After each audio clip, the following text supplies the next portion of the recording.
Nek sampean belani karo Begawan Durna, mboten napa-napa. Dikira kula wedi karo sampean. Wis biyen tekan saiki ora arep wedi Bagong karo Werkudara. Ngerti kaya ngono ta?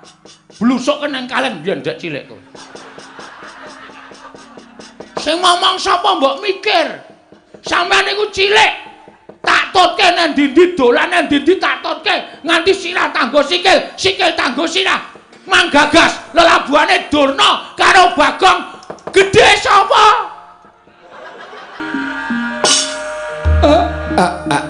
Blegegek sadulita mel.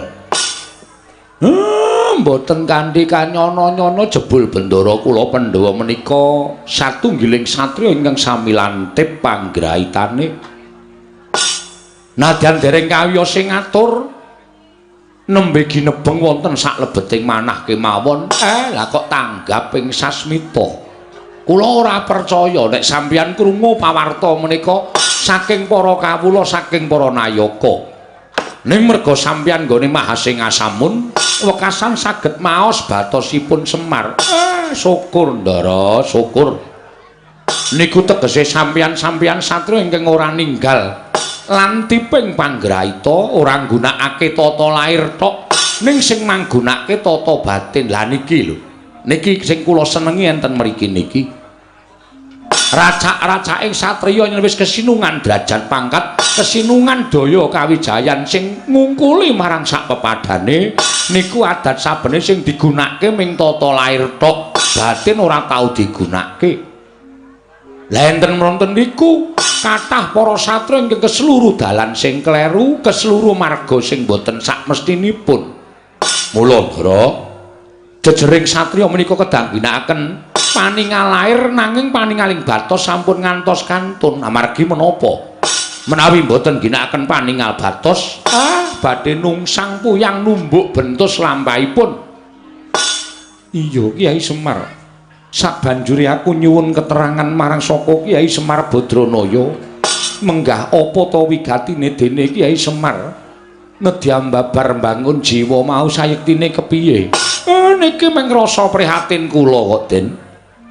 Raos prihatin kula dhateng kawontenan sakmenika, utamanipun kawontenan negari Ngamarta. Ngamarta menika dipunasta dening pepunjuling para satriya inggih ndika Pandhawa gangsal cacahipun jumbuh kalian dasar negari lan ugi jumbuh kalian panembahing titah.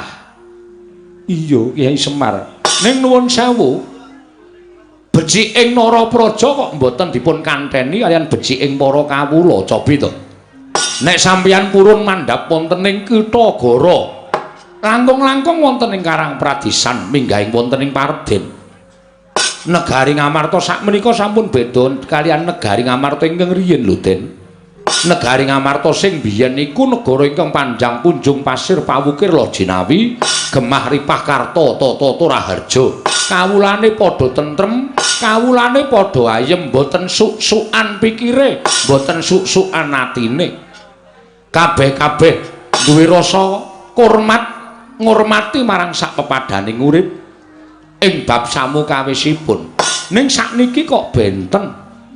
Sakniki adoh sungsate. Kawula Ngamarta racak-racake padha nggugu karepe dhewe, malah luwih-luwih ora percaya marang pernatan hukum negara Ngamarta sing digunakake hukum pribadi diri pribadine dhewe. Waton kasembadan sing gigayo, pundi-pundi kathah regejegan, pundi-pundi kathah bentak sirah, kawula pun boten tentrem. Gesanging kawula menika raosipun namung was-was kuwatir durga ngongso-ongso lan sak piturutipun.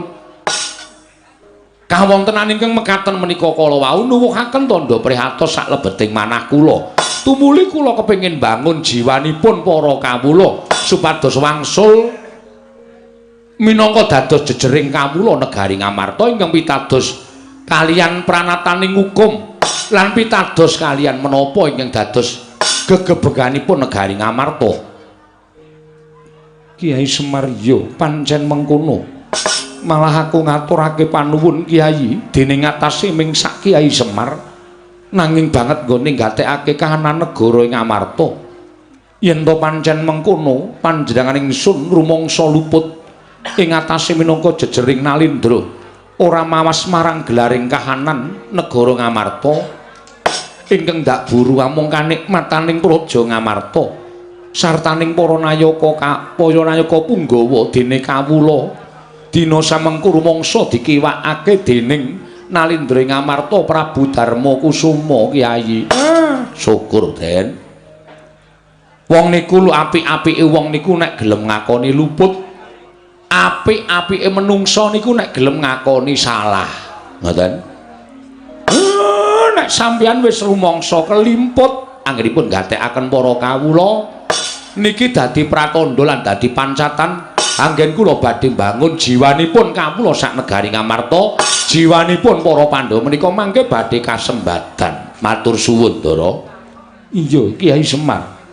Wosipun sampeyan ampun kendhat anggenipun tansah netepi dhateng darmanipun utawi warah kawruhing kraton. Warah kawruhing kraton piye, Kyai Semar? Napa kudu kula baleni melih? Mergi sampeyan pun diwulang duk nalika badhe jumeneng nata wonten negari Ngamarta duk nalika semanten. Wewarah kawruhing kraton menika tanganipun wonten 9 cacahipun. Ana 9 Kyai nggih. 1 wajibing ratu. Angka 2 pengageming ratu, angka 3 pambeganing ratu, angka 4 lelabuhaning ratu. Angka 5 kekasihing ratu, 6 patraping ratu, 7 gegayuhaning ratu, 8 junjunganing ratu, 9 bandaning ratu. Niki enten werdine dhewe-dhewe waton sampeyan boten ninggal cak-cakan sangang perkawis niku. Kula kinten sampeyan tetep ditresnani dening para kawula. Iya, Kyai. Wajibing ratu menika kudu tansah anata, haniti, hamariksa sarta misesa dhateng para kawula menika wajibing ratu. Angka 2 pengageming ratu menika sampun ngantos tinggal marang pakarti sama beda dana dendha. Mboten sah kula jlentrehke wong sak donya niku wis do ngerti kabeh tembung sama beda dana dendha. Iya. Angka 3 pambeganing ratu sipating ratu kedah saged hamong, hamut, hamengku sarta hamangkat. Angka 3 lelabuhaning ratu anatepana berbudi bawa leksana animpuna ing aguna amumpuni ing kautaman. Angka 5 kekasih ing ratu tumindak adil bener sentosa lan wibawa. Angka 6 patraping ratu nglunggana watak lan tumindak wicaksana wiwaha wisuda lan wiguna. Angka salajengipun 7 gegayuhaning ratu marsudi mrih hayu hayom hayem lan hangayani. Iya Kyai Semar. Angka 8 junjunganing ratu murih sageta jejeg adeking praja katentremaning kawula sambung memitran liyan praja kerukunaning bebrayan agung. Wondene ingkang pungkasan inggih menika pengageming ratu Nalindra kudu darbe kasekten, kesabaran, kawaskitan lan kapinteran. Mengkono Kyai. Sangang perkawis menika menawi dipun agem lan ditindakke kula kinten sampeyan tetep dadi junjunganing wong sak praja Ngamarta. Ning kejaba saka niku sasampunipun sampeyan dados junjunganing wong sak negara Ngamarta tetep mulat karo kahanan negara. Tegesipun sampeyan kudu tansah mulat kaliyan kahananing para kawula ingkang panjenengan caketi sampun ngantos kawula ingkang mapan wonten ing kutha Garata. Ning klebu wonten Karang Pradesan, wonten ing Parden pagunungan. Kedah panjenengan caketi jer menika ugi kawula panjenengan aja banci ndemban siladan. Sing cedhak ratu mangrangkul, sing adoh Nalindra mangsisihke. Niku mengke dadi srana tetel kapercayaning para kawula. Nek pun tetel kapercayaning para kawula, nuwun sewu lho Den, nuwun sewu. Ampuh dikaya ngapa kekuatan sampean ra iso ngalahke kekuataning kawula. Iya Kyai Semar, aku ngrumangsani. Nggih, syukur nek pun ngrumangsani. Kanthi cara mekaten, monggo sakmenika wiwit dipun dandosi jiwaning para kawula srana sampun ngantos panjenengan ginakake Prabaya, sampun ngantos panjenengan ginakake bondo donya ning rasa niku sing luwih wigati. rasaning kawula mang caketi sing mapan wonten ing Karang Pradesan sing mapan wonten ing pagunungan mang cedhaki mang raketi utawa mang dudul penggali ing para kawula nek kawula rumangsa dicaketi atine niku mengke kawula rasa mbok paringi bondo brana picis pun padha sengkut gumregut bangun negara lan mastuti marang pernataning hukum negara ing Amarta niku ning nek sampeyan bola-bali menggunakake brana picis niku ateges sampeyan gunakake cara-cara sing luput merga brana picis niku iso ngajeni sawijining wong iso Ndara saged pendak-pendak sampeyan paring brana picis pendak-pendak sampeyan paring dedana dhateng kawula kawula saged ngajeni sampeyan ning nuwun sewu sing jeneng bondo niku iso entek nek bandane entek sing mangkeki brana picis sing ngajeni karo sampeyan wau nyedak mawon mboten sampeyan iso ngitung pira cacahe rewang sampeyan iso ngitung pira cacahe rowang sampeyan mitra sampeyan iku nek sampeyan cilik loro gedhe tekaning pati niku lagi iso ditonton pira cacahe kanca sampeyan sing tilik karo sing layat pun niku tok iya mengkono Kyai nggih mula dadi satriya niku utawa dadi nalendra niku wajibe kudu loro dinggoni kabeh tegese kepiye ditresnani karo diajeni nek iso niku dienggo utawa iso digunakake utawa dilakoni mergo nek ming diajeni kaya kula crita wau nek wis entek bondo sampeyan blas ora bakal diajeni ning nek ditresnani niku luwih dhuwur derajate mbangane diajeni mergo nek ditresnani niku arepa nuwun sewu sesuk kala mangsa panjenengan niku wis mboten wonten ning kuburan sampeyan diparani sanak kadang mitra kawruh tangga teparo dijalukke ngapura karo sing gawe urip niku tegese ditresnani ngoten nek pun ditresnani ngonten niku kepenak uripe ning carane supaya ditresnani niku sing angel paling ora kudu tata rasa tata bondo tata raga lan sak piturute aja seneng mutangke budi aku labuh karo si A aku labuh karo si kae sesuk muga-muga nek aku kerepotan dilabuhi lah niku jenenge sampeyan tumandang ning mutangke budi kanthi ikhlas mboten sanduwe pamrih napa-napa rungokke Tru kowe senengane nek labuh karo aku mesti ya mutangke budi wah bapak nek do ngene iki kok ya ngendikane ya titis ya reng wah bapak ki nek wis metu petake ya ora kaya Semar mula bapak ki diarani Sang Hyang Bathara Ismaya Ngejawantah lah iya aku seneng ngrungokke bapak nek kojah ngene iki iso temamem ning ati tenan ya Gong ra kok ora piye to aku Semar omong ngene ora tau percaya to kok kowe meneng wae ndangkung isra ndara-ndara Pandhawa do rawuh mrene kowe do percaya ora masalah nah aku ora kok nek Semar ki mandi omongane kowe ora aku sugih wingi-wingi nyatane seprene ya ijik kere kaya ngene kok weh ditresnani karo diajeni loro-lorone kudu dicakup wae lah ora arep tak gagas ya aja ngono ya iki arepa dikaya ngapa iki bapak ngono lho mesti nek ngendika ki kadang kala ana mandine menungso siji lan sijine iki jarene duwe kodam dhewe-dhewe kodam apa kodam ki nek omong sok mandi kala mangsa kowe ngelokke bocah kandhani ngeyel njungkel ning dalan mongko lagi mandi-mandine omonganmu njungkel tenan bocahe nek bapak omong Bagong ora manut kere selawase weh wis suwe nek le kere iki ora usah nganggo kodam wis ra duwe apa-apa nuwun sewu mboten sadirungokke omongane anak-anak kula wedhus-wedhus niki pancen angel dikandhani pun dinengke mawon mboten sapripun-pripun ya meng aku gumen ya Tru gumen apa ndara-ndara Pandhawa ya do meneng kabeh dingendikani bapak omong werna-werna Ndara Puntadewa ya ndungklu Ndara Werkudara ya Ndara Werkudara kok gek turu ora kok merem mripate aku ora merem caidan syukur kowe krungu wonge ora ketoke kaya ketap-ketip nek ngantuk barang Ora kaya Ndara Janaka ya ndungkluk, Ndara Nakuladewa ya kendelan. Wah, jan. Ha iya, iki bapak ndek niat apa to, Bangun jiwa. Bangun jiwane sapa? Bangun jiwane kawula sak negara Ngamarta. Bapak iki prihatin kawula Ngamarta saiki rusak kahanane, ora tentrem, ora ayem. Lho, kowe ngerti to sok maca koran perkara dit 10.000 nganti paten-patenan, perkara dit 20.000 nganti paten-patenan. Ha kuwi bapak sedih, kok kawula kok ora tentrem, kok ora duwe rasa semanak antara siji lan sijine. Mula bapak pengen bangun jiwaning para kawula. Oh, ayo wis. Ya muga-muga sukses. Ayo. Ya ming nek dandani aku sing ora iso. Mergane wis tak paido. Nek ming Semar ki ora bakal tak gugu. Ora arep dandani dapurmu aku. Modar ya sakarepmu.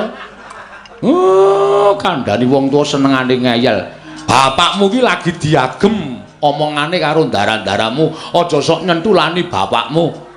Nek ora ana aku ya omong, nek ana aku tetep tak paido. Aku ora percaya kok. Aku wis ra kompak dhewe kok. Ra kompak piye? Anak-anake rupane do apa abang enom kowe kok brom dhewe wis coba. Apa ya nganggo kompak, jeneng Panakawan ki seragam. Ora kok ndeweki. Iki kudu nganggo iki. Nek ora nganggo iki kok ndak dukani. Sapa sing dukani? Sinuwun Prabu Darmakusuma. Merga Sinuwun Prabu Darmakusuma kuwi wis sasmita karo aku, kudu nganggo iki. Oh ya wis, nek ana sing dawuh ya wis. Kyai Semar, kula Ndara.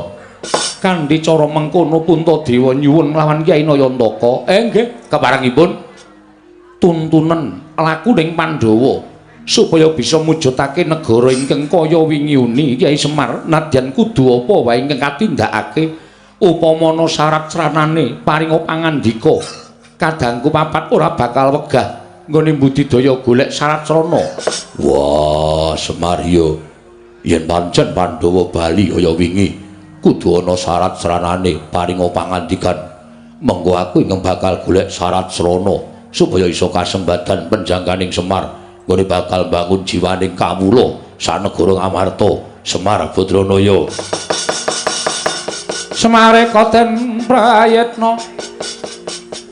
Semore resiko balik titiyoni kandayani trisanya purnama sasi.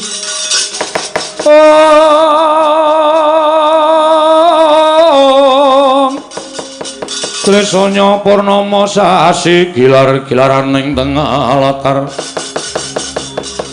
Gilar-gilaran ing tengah latar milang lintang Bima Sekti.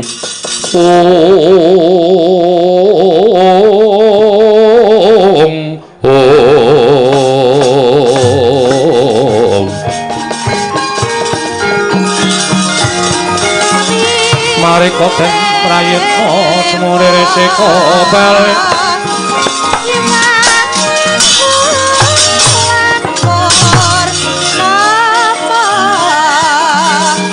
Tiyani kandayani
Sinowati jagat kinari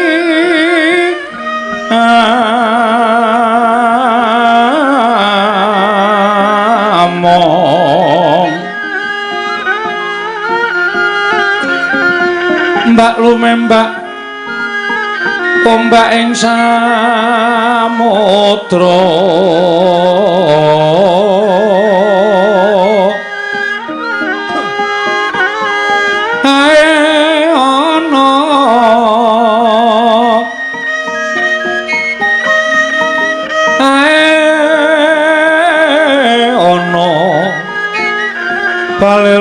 tambra kanggeng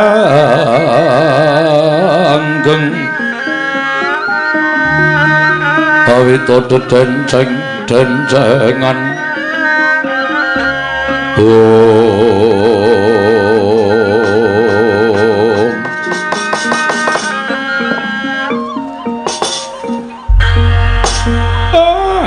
damel kaget raos sing manahipun ing abdipun Semar. Lah menika rak mboten mangling Penembahan Durna ing Sokalima Penembahan kula ngaturaken sembah pangabekti kula kunjuk Penembahan kandhek blekuduk suwaru gembol semorante wela ya Semar kowe ngaturke bekti karo aku wis tak tampa ora liwat pangestuku Tampanana ya Semar nggih kula pundhingga jimat paripe dayanana ing kasantosan kalian sinten mboten pangling Rekyana Patih Sengkuni. Iya Semar, aku ingkang prapta ning Karang Kadempel Semar. Syukur-syukur Rekyana Patih. Bekti kula kunjuk nggih Rekyana Patih. Iya Semar ndak tampa. Pangestuku Tampanana. Bapa Penemban Durna, kula ngaturaken bekti kula kunjuk Penemban. Anak Prabu Ngamarta menika. Inggih Bapa Penemban. Oh inggih nggih. Kula tampi malah kaget raos sing manehipun ing bapa ing Sukalima dene panjenenganipun Nak Prabu Ngamarta sampun keparang rawuh wonten ing Karang Kadempel. Sampun sawetawis bapa Penemban. Oh nggih syukur-syukur nggih, syukur. Dipun sekecaken anggenipun lenggah. Bapa Durna ki kula aturi sekeca anggenipun lenggah. Oh nggih sampun boten kirang prayogi. Paman Arya Sengkuni kula ngaturaken bekti kula kunjuk. Kula tampi dawah sami-sami nggih anak Prabu Durna bapakku. Aku ngaturake basaku katura. Oh, Werkudara anakku wong gagah. Tak tampa Werkudara pangestune Bapak Tampanana ya nang ya lik ya ngger. Yo, ndak gegem dadiake jimat. Bapa Penemban bekti kula kunjuk. Oh, Janaka ya nang kene. Inggih. Syukur-syukur Janaka. Kula ngaturaken bekti Bapa Penemban. Tak tampa pangestune bapakmu Sukalima Tampanana ya Janaka. Kula pundhingga jimat paripe dayanana ing kasantosan. Paman Patih Harya Sengkuni bekti kula kan kunjuk. Kula tampi nggih dawah sami-sami. Nala Gareng Petruk Bagong ngaturna sembah karo Begawan Durna. Waduh. Ngimpi apa kowe, Mir? Ngimpi apa? Ha kok ora kanthi kanyono-nyono ming omahmu kok kerawuhan priyagung-priyagung ya, Tru? Heeh. Ndara Puntadewa, Ndara Werkudara, Ndara Janaka, Ndara Naklasdewa. Durung nganti rampung lipada rembugan. Iki rawuh meneh priyayi luhur Begawan Durna. Lho, apa ora gleleng?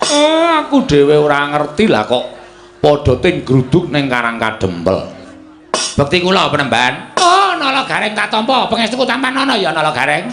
Kula pundhingga jimat paripe dayanana ing kasantosan. Rekyana Patih Sengkuni bekti kula kunjuk. Iya Nala Gareng tak tampa pangestuku Tampanana. Bekti kula katur penemban. Oh, Petruk tak tampa. Pangestuku Tampanono ya apa kawan? Kula pundi nggo jimat. Ada kena pati sengkuni bekti kula kunjuk. Iya Petruk ndak tampa. Pangestuku Tampanono. Gong, ngaturke bekti ora? Karo sapa? Begawan Durna rawuh ngono. Lho. Aku ora kanthi kanyono-nyono. Kula ngaturaken bekti kula kunjuk nggih Begawan Durna. Ndeng Durna. Oh iya Bagong, pangestuku Tampanono Bagong. Kula pundi nggo jimat paripe. Sinten ingkang nderekaken Adipati Harya Sengkuni? Wah, Rekyana Patih Sengkuni bekti kula kunjuk Rekyana. Iya Bagong ndak tampa pangestuku Tampanono. Nun nggih sangat anggen. Kawula mundi dadosaken jimat. Dipun sekesakaken anggenipun sami lenggah. Oh iya Bagong wis ora kurang kepenak. Truk. Dayoh akeh kaya ngene kok tanpa metu wedange Semar iki. Ayo engko Tawanana. Nuwun sewu Penemban Durna ngunjuk menapa? Loh. Apa kira-kira kowe kuat nyuguh aku? Aku piyayi, kowe mung kawula. Ing atase kawula kok nyuguh karo piyayi. Girilusi jalma tan kena kinira. Ampun sok ngembe karo wong. Kula niku arep kaya ngene nek mengko nyuguh sampeyan nggih. Iso. Oh ya syukur-syukur dienggo tamba ngelak Bagong wis sakarepmu. Sakwenehmu bakal tak tampa kanthi lega-legawaning ati. Ning kudu milih tak teng mriki. Teh.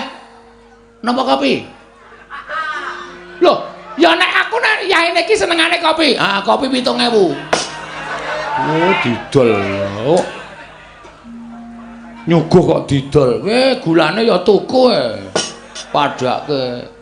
Nek purun pahit, ireng pulun pahit, ning kula campur lemah. Hus. Aja edan kowe. Pendhita kok sapenake dhewe ora ngomong. Ngene ya Semar. Nggih, pripun Meremban? Aja kaget, aku prapta ning Karangkadempel. Nggih. Nadyan radi kaget nanging gandeng sampun paring pangandikan pun lega ati kula. Oh iya. Ngene. Sejatine aku prapta ning Karangkadempel mau yekti mung njumbuhake pekabaran ingkang sebenarnya mbok bakul sinambi wara. Pawarta binandung ing Karna. Apa pancen kepara nyata yen to kowe bakal duwe gawe Semar? Sing nyebarke sapa iki? Lah kok dadi Ndara Pandhawa ya pirsa, Ndara Kungastina ya pirsa. Nala Gareng apa kowe kandha-kandha tangga teparo? Mboten niku. Petruk kowe tangga teparo tok kandhani apa piye kok kanthi tekan dindi? Mboten, Pak. Kula nek wis didhawuhi ora kandha sapa-sapa ya ora kandha sapa-sapa. Bagong apa kowe kandha sapa-sapa? Ora, Pak. Mbok sumpah. Ming ratan gedhe tak nahi plakat gede banget. Semar arep mbangun jiwa. Membutuhkan dana secepatnya ngono ya, Tru. Bagong pancen cah ngeyel tenan ya. Kowe ayo mbok menawa sing nyumbang barang. Anjir arep nampani aku. Oh, tok nggo apa? Tak nggo ngeramik omahku kae. Oh, keramik omah yo Semar sik dibutuhke ora. Sampean kok preso? Loh, Semar kowe wong kondang. Arep kowe iki derajate ngaceplek, arep kowe wong loro saudon telu saurupan. Kowe iki ming Panakawan. Nuwun sewu kasarane kowe iki ming batur. Ning saben-saben kowe duwe gawe, jagat iki persasat nganti keberbegen marangmu mandangi Semar Badranaya. Nggih. Apa pancen kepara nyata yen to kowe bakal duwe gawe ya kuwi mbangun jiwa. Nggih. Niku ming lagi niat kok. Ming lagi karep. Durun kula tekake sedya. Ming lagi karep lagi kula nam-nam wonten ati ning kok kula kaget. Sedaya sampun sami prisa. Loh, aku ora wis omong karo kowe to, kowe iki wong kondang mula nek arep duwe gawe apa-apa kowe iki mesti tekan kono-kono padha ngerti ta. Dene apa to sababe aku sowan ning Karangkadempel iki mau pancen diutus dening Sinuwun Prabu Duryudana supaya aku sowan ning Karangkadempel. Wigatine ora ana lali kejabamu. Apa yang dadi sediamu mau pancen apik, pancen becik Semar. Pancen apik. Kowe iki jejering pamong, kowe iki jejering titah ingkang anyalira Jawata, ya kuwi Sang Hyang Bathara Ismaya. Mula yen to kowe kepengin bakal bangun jiwa. Mula yen to kowe kepengin bakal bangun jiwa mau, pancen wis satrepe, pancen wis bener, pancen wis pas. Ya mong ngene ya Semar. Kersane anak Prabu Duryudana nggonmu bakal mbabar ngelmu mau ora dikeparangake ning Karangkadempel, ning dikeparangake ana ing negara Ngastina. Mula praptaku ning Karangkadempel iki, ingkang wigati supaya mboyong marang kowe prapteng negara Ngastina. Kowe mengko nang kono diunggahke nang mimbar. Sawise kuwi terus kowe kojah supaya iso mbangun jiwaning para Sata Kurawa. Kanthi cara mengkono supaya Kurawa iso didandani jiwa ragane supaya bali marang pakarti ingkang sarwa becik lan apik Semar. Nggih. Matur sembah nuwun tanpa pepindhan. Dene amung sak karep kula kok. Sinuwun Ngastina ngantos kados mekaten. Ning nuwun sewu. Kula niku ora arep kojah, kula niku ora arep wewarah dhateng sinten kemawon. Kula niku ora arep ngumbar ngelmu utawa menehi ngelmu napa-napa kemawon. Kula niki wong sekeng, kula wong ora duwe, kula wong melarat. Ngelmu kula ya mung ngelmu celimen kemawon. Napa to sababe kula ajeng bangun jiwa niku kula kok ora bangun jiwane wong sak donya niku mboten. Kekuatan kula niku sepinten. Nek kula bangun jiwane wong sak donya ming sak Semar kok ajeng bangun jagat niku terus kula napa ngembari panguwasaning Gusti Akarya jagat mboten ajeng. Sing kula karepke bangun jiwa niku kula pengin bangun negara Ngamarta jer. Karang Kadempel menika kebawah keperintah negara Ngamarta. Mula sing kula penke nggih negara Ngamarta. Dados nek Begawan Donorawuh meniki kalian Prakyanapati Sengkuni pengin boyong dhateng Semar Badranaya. Kula kok kon bangun jiwane Kurawa niku sing ajeng kula bangun nggih napa cobi?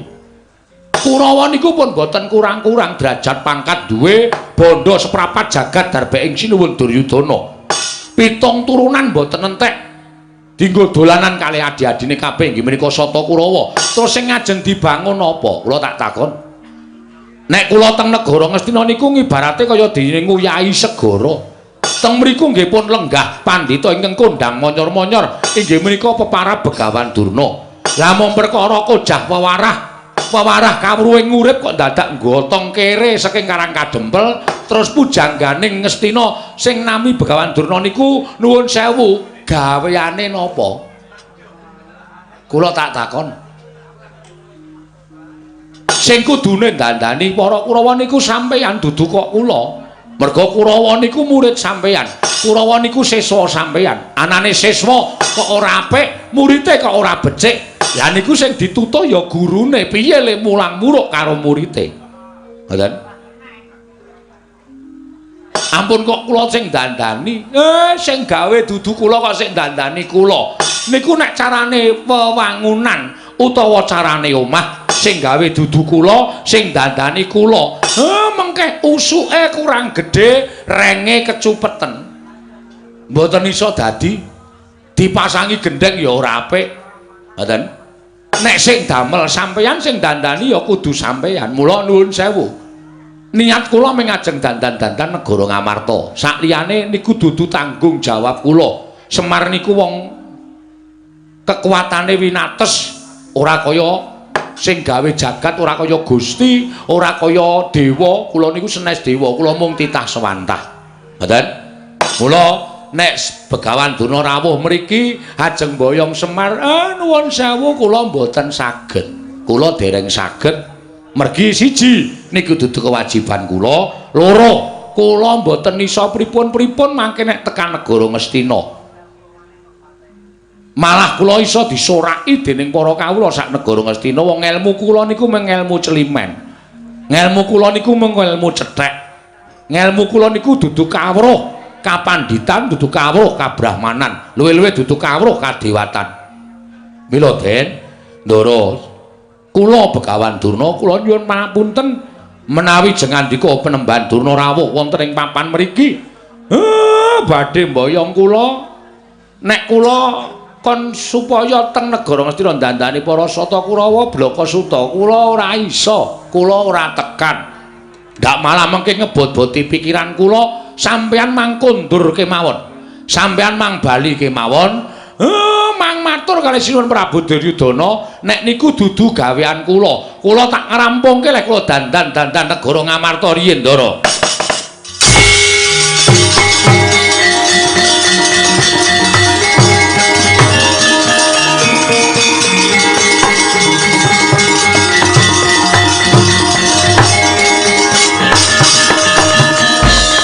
pandhita kang kinarya wangsit pindha kombang ngajaping tawang susah angin ngendi nggone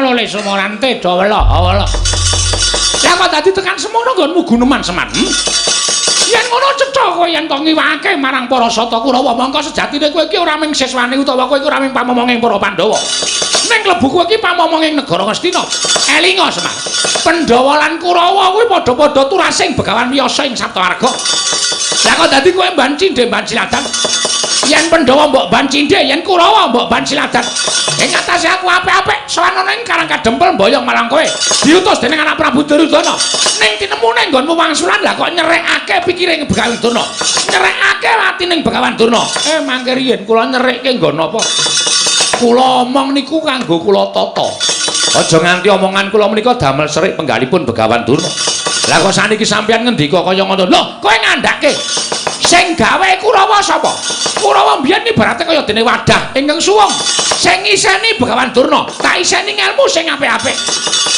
terus kowe kandha karo Begawan Durna kowe matur karo aku sing gawe Begawan Durna sing dandani ya kudu Begawan Durna yen ngono terus pendhita Ngastina kuwi gaweane apa nek perkara dandani Kurawa kok dadak kongkonan karo wong Karang Kadempel coba aku tak takon karo kowe apa kaya ngono kuwi ora nyerek-nyerekke ati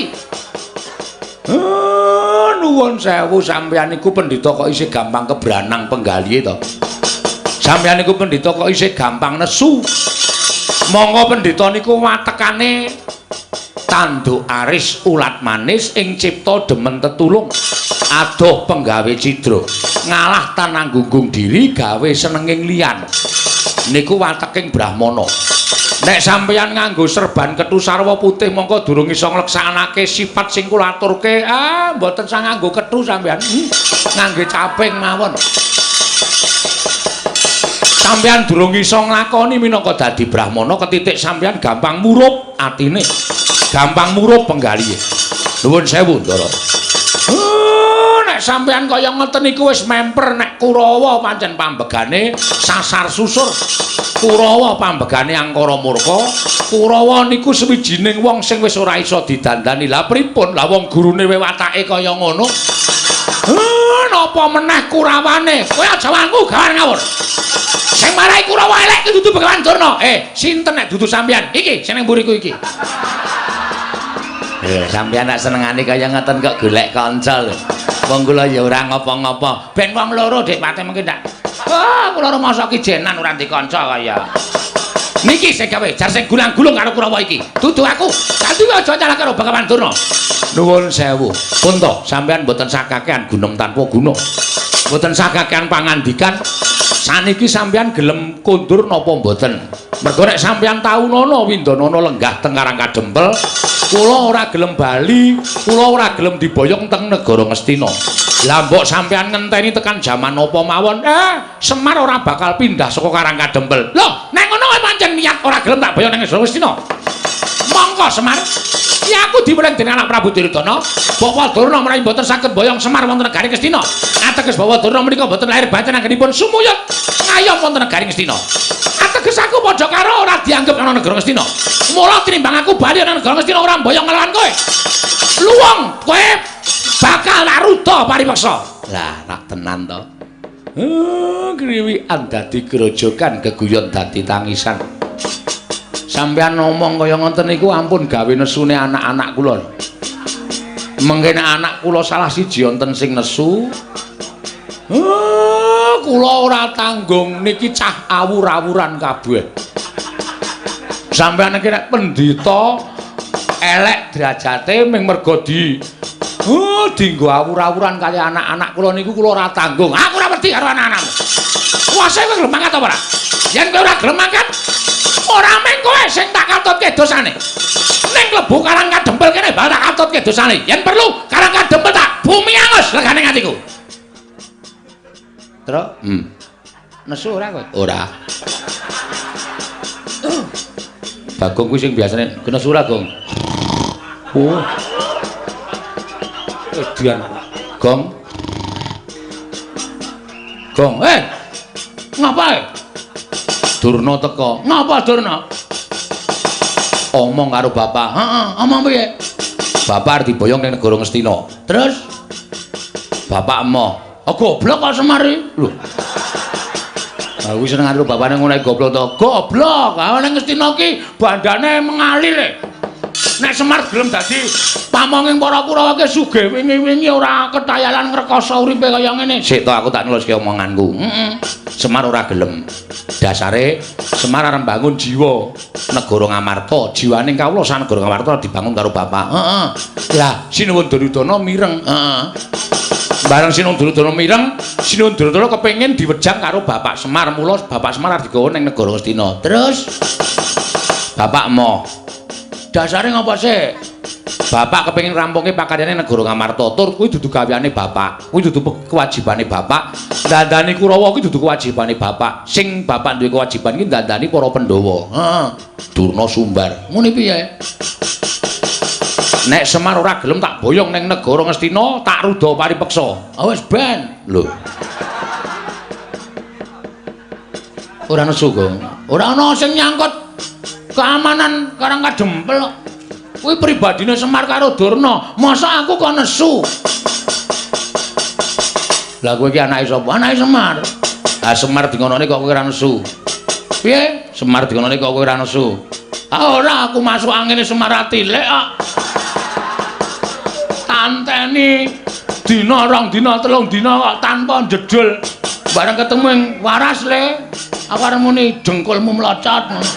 Ora tegel bapak kowe. Ha iya, ning ana sing kata-kata sing jajahe kowe iso marai nesu. Piye kata-katane? Kata-katane piye kata-katane? Ngene iki. Piye? Semar, nek kowe ora gelem tak boyong ning negara Ngastina, aja ming kowe ning kawula sak Karang Kadempel tak katutke. Maksude katut karo kawula Karang Kadempel diboyong kabeh? Ora. Kawula sak Karang Kadempel arep di bumi angus. Hah? Arep di bumi angus. Bumi angus iki apake, Tru? Ha iki omongan karo wong goblok SDM rendah ki ngene iki. Di bumi angus ki mbok menawa arep digawe sungsang bawana balik, nek perlu Karang Kadempel arep diobong karo Begawan Duna. Cangkeme sapa kowe? Iki nek ora metu golek rokok sik. Nyemelange. Sapa terus sing muni ngono kowe? Begawan Durna. Yakin? Yakin. Engko nek aku nesu kok kowe ngapusi? Ora. Aku krungu dhewe. Kowe lho iki? Heeh. Asli to? Asli. Nesu aku.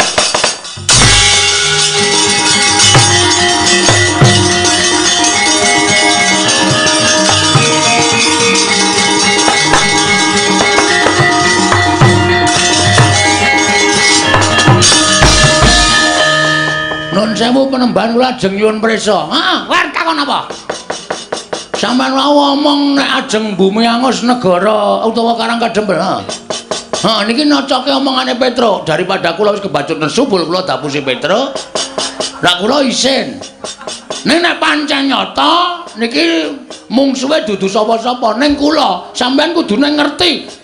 Dina Senin Demben kula niku dilantik dadi ketua pemuda Karang Kadempel. Dadi nek sampean ngrasani ketentremaning Karang Kadempel niku padha karo sampean ngilani jajane Bagong. Ngandel ora. Anakku nesu. Aku nesu ora mbelani kowe aja GR. Mbelani sapa? Mbelani bumi utah getihku, Pak. Karang Kadempel ki bumi kelahiranku. Karang Kadempel ki bumi utah getihku. Aku jejer putra bumi. Nek ana wong sing arep gawe cintrakaning bumi kelahiranku, sedumuk bathuk sing nyari bumi. Ora nyawang sapa-sapa aku. Arep kuwi aja kok menungso. Dewa medhon aku ora wedi. Oh, cangkeme kebablasen kuwi. Mun ana dewa medhun tenan. Wah, aku tratapan ya, Truk.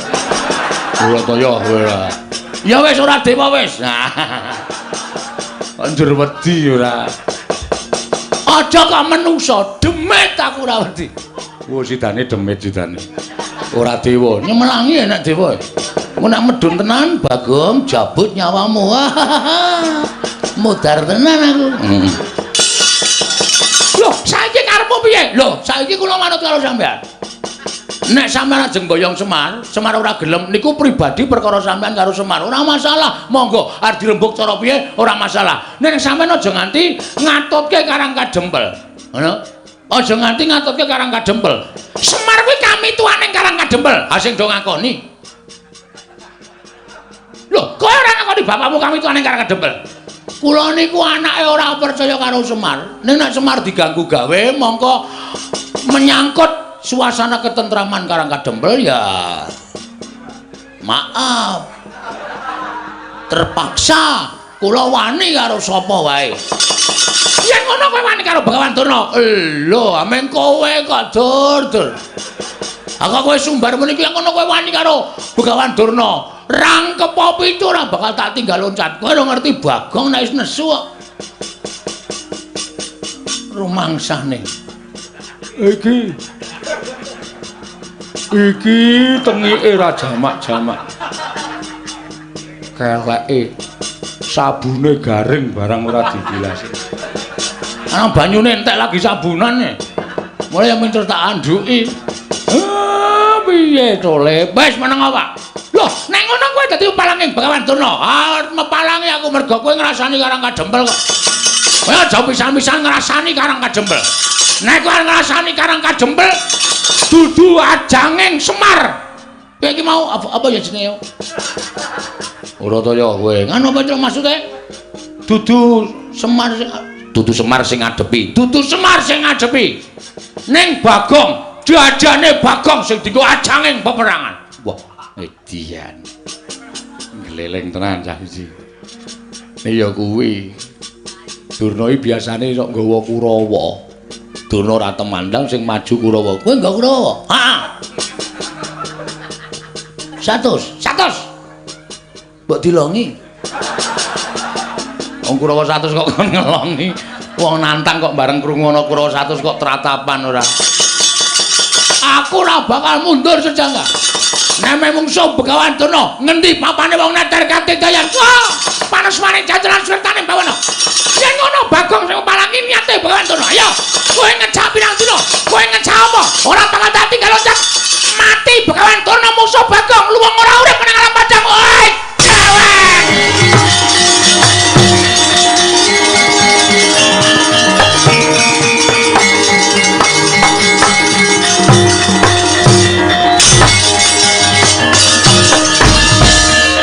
Kowe kancane Durna. Wong ora ngawur kowe iki. Dora kok dunake kancane itu ngeplak aku kowe. Wah, caidan. Kowe ngerti ora? Ora. Kowe lagi arep tak kandhani ora sawangsulan sik. Kowe ngerti ora? Ngerti. Aja wangsulan sik. Oh iya. Ora Kang Seno. Kowe ngerti ora? Napa? Durna wis apa? Durna ya Durna sapa? Engko tak ngomongke Durna kuwi Duryudana ya ora bener. Durna ya Durna. Ora ana Durna liyane iki mau ya Durna. Yen kowe ora ngerti tak kandhani. Heeh, piye? Wah, ora basa. Wah, iya lali. Nggih, pripun? Aku bisa nesu ngene iki saka-saka ora tak basani. Tak saka-saka pangan kabeh soalé. Durna kuwi guruku. Lho. Wis lulus durung? Aja edan. Durna kuwi guruku. Yen kowe wani karo Durna, bapakku padha karo wani karo Werkudara. Saiki ora usah mungsuh Kurawa. Aja mungsuh Durna, mungsuhe Werkudara. Kowe wani nendang Durna bapakku. Aku sing ora nrimake. Kowe ngapa ta iki? Mudhar kowe. Wis masalah, Gong, asli iki wis. Ha kowe ya kemanen kudune nyawang kiwa tengen sik. Ana sapa, lenggah sapa lagi wani. Aku ora nyawang. Banyu suci Perwitasari, Ndara Werkudara kuwi sing maringi sapa? Begawan Durna sing nuduhke dalane kayugung susuhe angin sing maringi sapa? Begawan Durna. Mula Ndara Werkudara iki nganggep Durna iki bapakne. Ha kok kowe wani karo Durna? Ups. Guayane ups barang. Agi kelingan aku. Nggih nyon ngapunten esmosi. Apa? Esmosi. Esmosi iki apa? Nesu, emosi kula. Oh, cerewet banget ya. Gak idune muncrat-muncrat. Neng rayu sondol nganggo. Niki mbiyen niki kulino bal-balan soalnya dadi heading. Langsung kontal Durna. Wah. Janaka ya anake Durna iki muridé Durna. Nek nganti Janaka ora trima mungsuhmu tuturu Durna. Ning karo Werkudara karo Janaka. Apok ra iso wae kowe plorak-plorok mripate. Kalah cacak menang cacak kok. Terus maklutsu wale maksud lu yen pancen garwane karo Durna mungsuhe dudu sapa-sapa mungsuhe Werkudara. Oke gong sadar gong cerewet menengo wis ben tak niati kabeh niate pancen arep mungsuhi Bagong ora masalah. Nek sampean belani karo Begawan Durna mboten napa-napa dikira kula wedi karo sampean. Wis biyen tekan saiki ora arep wedi Bagong karo Werkudara. Ngerti kaya ngono ta? Blusuk nang kalen biyen dak cilik kowe. Sing ngomong sapa mbok mikir? Sampeyan niku cilik. Tak tutke nang ndi-ndi dolan nang ndi-ndi tak tutke nganti sirah tanggo sikil, sikil tanggo sirah. Manggagas lelabuhane Durna karo Bagong gedhe sapa? Rarake ati. Lho piye kae nesu kok nangis? Kok nangis, Gong? Ngelek. Oh. Terus semangat le. Oke. Semangat kok. Rumangsane padake. Hah? Aku lak takon. Terus sampean tak kandhani nggih. Sampeyan aja ngawur. Sampeyan aja ngawur ngakoni Durna guru sampeyan. Nek sampeyan gelem menggalit kanthi permana jati banyu suci Perwitasari niku sing duduke dudu Durna. Dudu Durna. Kuwi lha iki. Bagong tenanan iki. Dudu Durna, Mas. Ora ro nangis, Gong. Sing tetek. Oh, tenge mak senut. Anggere tak nggo bengok mak senut.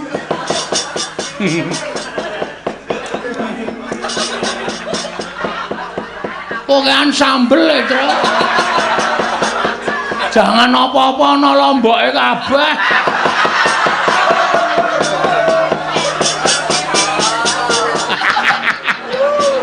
Isa-isane kok terus kaya tak cuciki nganti. Banyu suci Perwitasari iki mergo apa? Kepercaya sampean karo Begawan Durna. Apa-apa niku nek dilambari percaya mesti bakal ketekan sedane. Nek sampean ora percaya, mang takon karo Patih Sengkuni. Durna ngomongi ning Gunung Candramuka, ning Guwa Sigrangga, ning Alas Tik Brasara, sampean ketemu karo Bathara Bayu, karo Bathara Indra. Entuk inggih menika Kyai Bargawastra, ya ta? Ha. Kuwi mbiyen jane Durna ora nunduke papane, ning Durna kepengin njlomproke sampeyan teng juranging pepati, ning merga sampeyan percaya ora tekaning pati malah entuk nugraha. 1. Mbah. Bagong kok ngerti ya? Ngerti wae. Angka 2. Sampeyan arep dipateni karo wong Astina. Srana arep dicemplungke teng segara. Karo Begawan Durna. Ning merga sampeyan percaya karo Begawan Durna. Sampeyan teng segara ora mati malah ketemu karo Sang Mahardi Kengrat. Ya Sang Ruci Bathara. Sampeyan entuk tirta pawitra mahaning suci, ngelmu kasampurnan, manjing suruping pati, sastra cetha paripurning wangsit. Edian. Bagong kok kaya ngono lho. S2 e. Waduh. Cah cerdas e padake. Nyepelekke. Niku kabeh mergo sampean percaya, ora kok Durna sing duduhi. Ha kok seprene sampean sing duwe kapercayan, nek sampean iki sing duduke Durna, salah, Bung. Bung pait. Dhuwur ngambung ngisor becik. Oh, tante. Ngawur. Ha. Munia saiki. Munia, apa kabeh lelabuhane Durna? Mboten.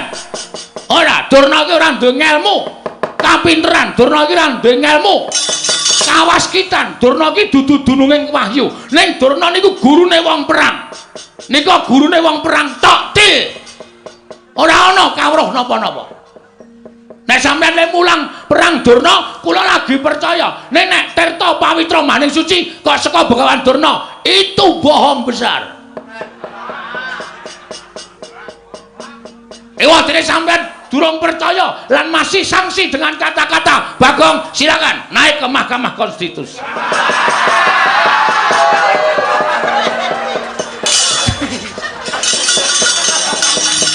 Wis rampung ya, Gong. Hah, wis po? Wis. Oh, muni ana iki. Kowe kok ngerti saka sapa? Iki apa? Iki Vespa iki, Vespa ndasmu kuwi. Ora nesu. Ah kaya Vespa tenan emang. Iki kaya plentronge. Oh, iki kaya ngarep kae bemper ngarep. Iki sedele nang kene. Busine ngupil ora? Ora. Nek ngupil tak resikane ora tak totok ndulmu. Busi wis ra kanggo gawe. Disetater ra tau. Katakono wis iki sing ngomong. Dadi sampean aja banget-banget golek sampean ngendika kaya ngoten niku anggepe kaya njur menang-menangan dhewe. Apa anggepe sampean nganggep Durna bapak niku ana batine apa? Ora ana. Sesuk ora urung sampean iki mungsuh bapakmu dhewe. Mungsuh Begawan Durna. Monggo sampean nek tresna karo Begawan Durna, sok Bratayuda sampean bakal dipateni karo Durna. Kok ora kaya bengi iki to ya. Cerdas men to cah iki. Ya kala-kala Ren. Kala iki pokoke aku 3 sasi adol Bagong.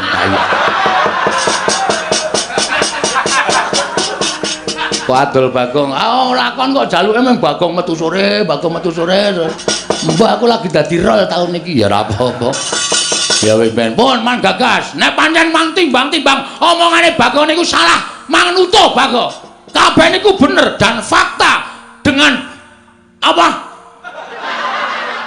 Apa jenenge? Ah ora ngerti sarta omongke apa. Oh jenenge ala apa? Ah jenenge sprinter, kuwi Vespa. Apa jenenge? Fakta dan kabulasi. Kabulasi nyetrum ndasmu iki kok. Kabulasi nggo montor kok kabulasi. Wis ngono wae. Pikiran nek dikira omongane Bagong salah.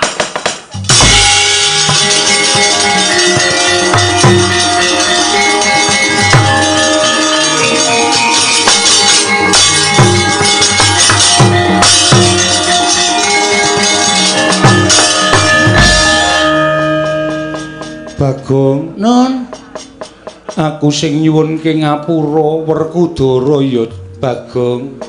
ha iki piye mbok ngene iki? Bagong, aku suwunke pangapura. Bagong, ayo derekno aku tuku sikat gigi. Oh wis tau dijak Bagong. Wis aku kerep Ndara Puntadewa ki Nalendra ora tau perang, ora tau nesu mung blanja. Anggere ana Indomaret mandeg. Sing ngrasake jundi Bagong. Tak icipi sik, niki. Terus dibandemke aku wis tok cokot. Nggih, ngun ngapunten kula kepeksa ngonten niku merga kula mung dunungke mawon kok sinuwun. Iya. Bagong ngaturke panuwun tanpa pepindhan Werkudara. Nggih. Ana tetembungan bathuk bolo isi madu. Ya mung Panakawan Bagong ingkang satemene wis bisa narbuka penggali ing siadi. Mula aja banget-banget nggonmu tansah ngegungake apa kang dadi penemumu kuwi penemu sing paling bener. Wah, ya wis. Werkudara, Apa? njaluka ngapura karo Bagong, kowe salah.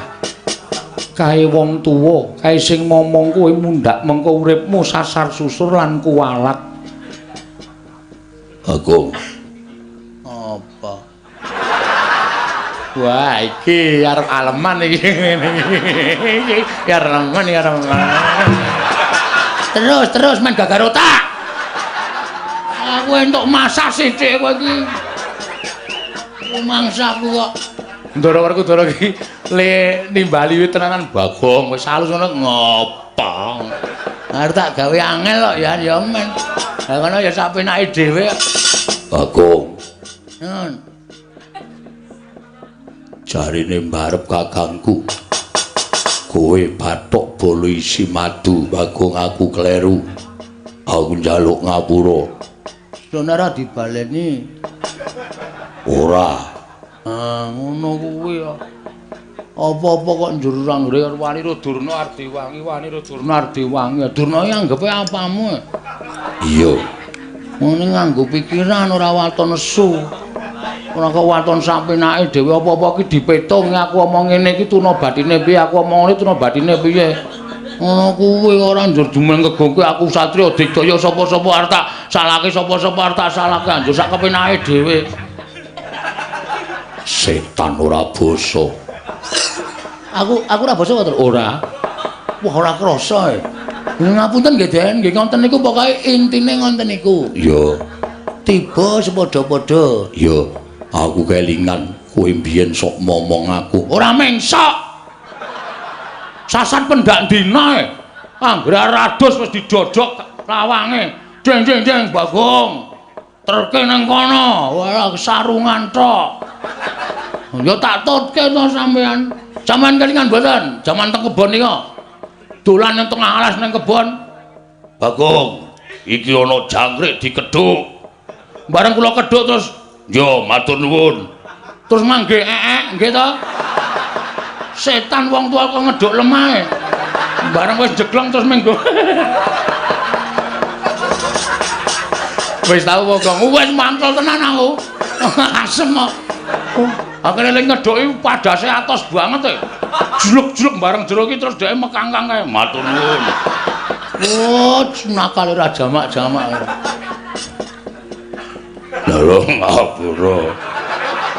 Kelingan to? Kelingan. Asem ya. Tak eling-eling seprene. Iya. Ah ngoten niku labuhan kula. Iya. Bagong, Nun, aku njaluk ngapura. Nggih, mboten dados menapa. Iya. No memori ora karo Ndara Janaka kok. Hah? Ana memori ora karo Ndara Janaka? Ora. Kae rak senengane roman ta, Tru? Mbok biyen yange sapa aku ora ngerti. Ketemu yange iki gandeng ning tengah sawah iki do tetenguk ning galengan kae. Mongko galengane kuwi kalen garing. Ndara Janaka ya santai aja cilik mbiyen baguse ora jawa-jawa. Wong wedok anggere ketemu Ndara Janaka terus ngrangkul terus do jak tengok-tengok nang nggon kalen garing kuwi. Gejlike tak buka. Dadi wong do jagongan tak lepi.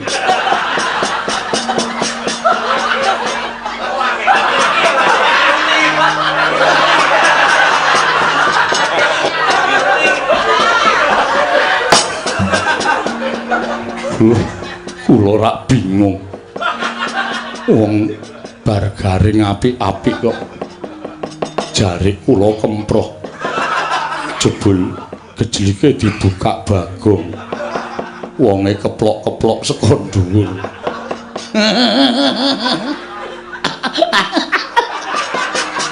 Le kemekelen kok kakek ora. Ngaten mawon, Gus. Iya, piye? Kula nyuwun Gandeng Semar niku sediane apik? Iya. Kula njaluk karo sampean. Apa, Bagong? Kurawa disingkirke. Wah, Werkudara aja selak. Yo, aku sing nyingkirke Kurawa. Ndara Janaka Kurawa singkirke nggih, Den? Iya, Bagong aja kuwatir. Ning kowe aja meneng wae, kowe ya temandang. Oh, siap, Pak. Oke. Petruk Gareng ya temandang iki desamu kudu kok gawe tentrem. Nggih, Pak, ngestaken dawuh. Nggih, Pak, ngestaken dawuh. Mengke kula tandangan kali Petruk nek kira-kira ketemper yudane ya Ndara Werkudara Ndara Janaka nggih ngewangi. Yo, aja kuwatir. Iya, ya aja kuwatir.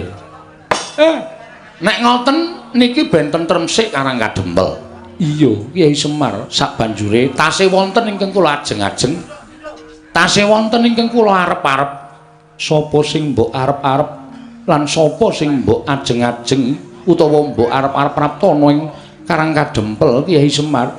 Mboten sanes. Sinuwun Darawati kali sinuwun Mandura menapa ta sebabipun kekalih menika mboten saged pisah kalian para Pandhawa. Margi menika tasih turas Mandura. Menika ugi wonten sambung darah kalian para Pandhawa. Mila mangke kula badhe jangkepaken Pandhawa lan sederek-sederekipun sedayanipun menawi sampun jangkep nembe kula wiwiti jinurung kali ndara-ndara kula Pandhawa anggenipun bangun jiwa. Ya to Semar yen to pancen mengkon aku mung kari manut. Ndara Puntadewa monggo kula dherekaken manjing Bale Wisma sak pejagung Caturnetra kalih kula. Iya ayo tak dherekake Kyai Semar. Ndara Werku Ndara Janaka kula nyuwun ketentremaning Karang Kadempel. Yo Semar aja kuwatir. Monggo aku tak kongkonan anak-anakku. Ya Semar aja kuwatir monggo aku tak kongkonan anak-anakku. Petruk Gareng Bagong katenteman Karang Kadempel reksanen nggih Pak ngestaken dawuh. Nggih Mas, ngestaken dawuh. Purna gatining pananggilan. Sanodasa kundur ngedal tunjluk saking dampar kula kenapit gambaran gading kadhiraken sangganing Promban Cedi manggung ketanggung Joko Paloro-loro ingkang sami ngampil upacaraning Prabon. Kawis tinggal saking Mandra tindaknya Sri Nararata Kyai Semar Badranaya nganti kaya gumebyar candrane